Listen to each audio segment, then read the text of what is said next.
Good evening friends. आज हम discuss करने वाले हैं अपने सेकंड टॉपिक को। जिस टॉपिक में रिसर्च के कुछ रिमेनिंग पार्ट्स बचे हैं उनको डिस्कस करेंगे।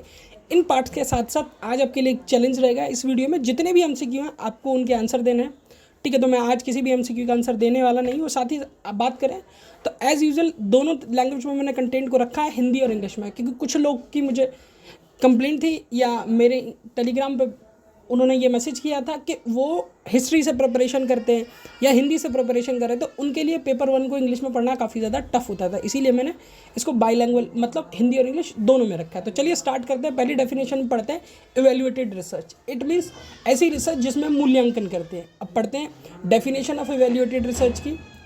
Evaluative research is conduct to assess the effectiveness, impact, outcome of a program, policy और प्रोजेक्ट।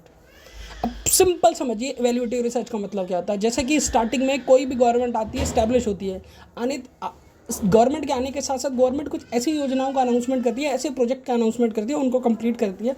उसके बाद देखती है कि उसका जो जनता है उस पर किस तरह का इम्पैक्ट पड़ रहा है, पॉजिटिव इम्पैक्ट पड़ रहा है या नेगेटिव इम्पैक्ट पड़ रहा है, ये इम्पैक्ट कैसा पड़ रहा है ये हमारा पॉइंट आउट नहीं है, बट जो इम्पैक्ट पड़ता है उस इम्पैक्ट को, पॉलिसी को डाउन टू अर्थ लाने के लिए जिस रिसर्च का यूज़ किया जाता है उसे बोलते हैं इवैल्यूएटेड रिसर्च। जैसे कि इवैल्यूएटेड रिसर्च का मैंने ये एग्जांपल दे रखा, लिखा evaluating to success of mid day meal scheme in improve the school attendance. यानी मिड डे मील, हमने जो मिड डे मील की पॉलिसी या प्रोजेक्ट लॉन्च किया था जिसमें हमने ये देखा स्कूल में बच्चों की अटेंडेंस को हमने इम्प्रूव किया। अब चलिए हिंदी की डेफिनेशन के एक बार डिस्कस कर लेते हैं। मूल्यांकनात्मक अनुसंधान किसी कार्यक्रम, योजना, परियोजना के प्रभाव, परिणाम, असफलता का आकलन करने के लिए किया जाता है।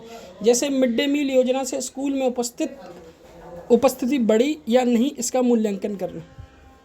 जैसे कि मैंने कहा था पीवाईक्यू आपको करना है। अब चलिए आगे बढ़ते हैं। जिसमें लिखा है डायग्नोस्टिक रिसर्च। नाम से ही पता पड़ रहा है डायग्नोस्टिक रिसर्च मतलब किसी भी बीमारी का इलाज कर रहा है। अब देखते हैं diagnostic research aim to identify the causes of a problem and suggest the solution.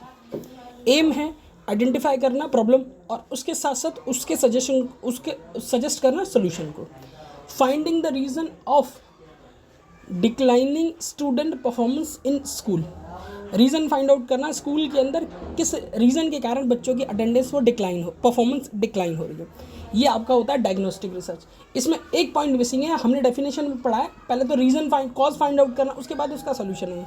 यानी रीज़न फाइंड आउट होगा, फिर हम कुछ ऐसा इम्पैक्ट इसमें ऐड करेंगे जिससे कि हम स्टूडेंट की परफॉर्मेंस को इंक्रीज़ कर सकें। एग्जाम्पल के तौर पे जैसे मेजरली सब्जेक्ट जो होते हैं उन सब्जेक्ट में हम एक्टिविटी का कुछ सेक्शन ऐड कर दें, जिससे होगा क्या, हम रीज़न फाइंड आउट कर लेंगे, अटेंडेंस परफॉर्मेंस क्यों डिक्लाइन हो रही है और उसको इंक्रीज़ करने का भी पैटर्न ढूंढ लेंगे। तो ये आपका होता है डायग्नोस्टिक रिसर्च।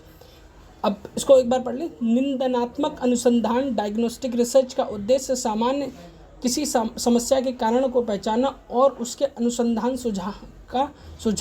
सुझाना होता है। किसी स्कूल में छात्रों के प्रदर्शन में गिरावट के कारण की पहचान करना। ये आपका हो गया। अब हम बढ़ते हैं आगे।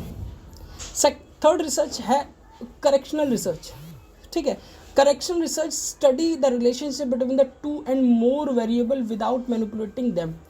हमें रिलेशन फाउंड आउट करना है दो वेरिएबल के बीच बिना किसी मैनिपुलेशन के, ठीक है। Example, study the relation between the screen and sleep quality among the teenagers, ठीक है। अब इसको एक बार हिंदी में भी देख लेते हैं। सह संबंधी अनुसंधान को रिलेशनल रिसर्च में दो या दो से अधिक चर के बीच संबंध का अध्ययन करना बिना उन्हें बदले। किशोरों में स्क्रीन टाइमिंग यानी मोबाइल की स्क्रीन देखने की टाइमिंग, नींद की गुणवत्ता के बीच का अध्ययन करना, ठीक है। एज यूजुअल एग्जांपल आप ही करने वाले हैं। आगे बढ़ते हैं। अब ये फाइनल इसको बोलते हैं कंपैरेटिव रिसर्च। कंपैरेटिव मतलब आपको दोनों चीज़ों में कंपैरिजन करना है। चलिए डेफिनेशन को डिस्कस करते हैं। कंपैरेटिव रिसर्च इज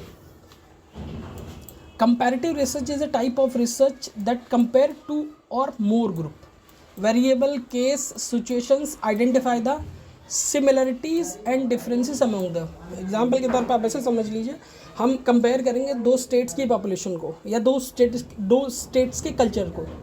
एग्जाम्पल के तौर पर पहला हम कल्चर कैलकुलेट कर सकते हैं यूपी का, सेकंड कल्चर हम कैलकुलेट कर सकते हैं पंजाब का। इन दोनों कल्चर का हम कंपेयर करेंगे, इनके और इनकी सिचुएशन को भी फाइंड आउट करेंगे, फिर सिमिलरिटी और डिफरेंसेस निकालेंगे। जैसे कि एक आप हंसीगा मत, एक बहुत अच्छा एग्जांपल बताता हूँ। अगर हम सिमिलरिटीज़ की बात करें तो यूपी के भी लोग सांस लेते हैं और पंजाब के भी लोग सांस लेते हैं। अब डिफरेंसेस की बात करें तो हमारी फूडिंग टाइप अलग है, उनकी फूडिंग टाइप अलग है। अब एक एग्जांपल भी देख लेते हैं। A researcher compare to educational system of India and USA to understand which teaching method are more impactive. ठीक है, अब इसको हिंदी में ही पढ़ना। तुलनात्मक अनुसंधान वह अनुसंधान है जिसमें दो या दो से अधिक चर या परिस्थिति की तुलना की जाती है ताकि उनमें समानताएं और भिन्नताएं जानी जा सके। एग्जाम्पल आपके सामने है। आई थिंक वीडियो में आपको जो मैंने 4 रिसर्च पढ़ाई आपको अच्छी तरीके से समझ में आई होगी। अगर नहीं समझ में आया तो डेफिनेटली आप मेरे कमेंट बॉक्स में कमेंट कर सकते हैं। साथ ही साथ अगर आप ये चाहते हैं कि आप यूजीसी नेट की preparation completely free of cost बिना सिंगल पैसे खर्च किए आप करना चाहते हो तो डेफिनेटली मेरे चैनल को आप लाइक एंड सब्सक्राइब कर सकते हैं। बाकी वीडियो को कंप्लीट देखिएगा। अगर आपको अच्छा लगता है तो अपने फ्रेंड को जरूर शेयर कीजिएगा और चैनल को सब्सक्राइब जरूर करिए। सब्सक्राइब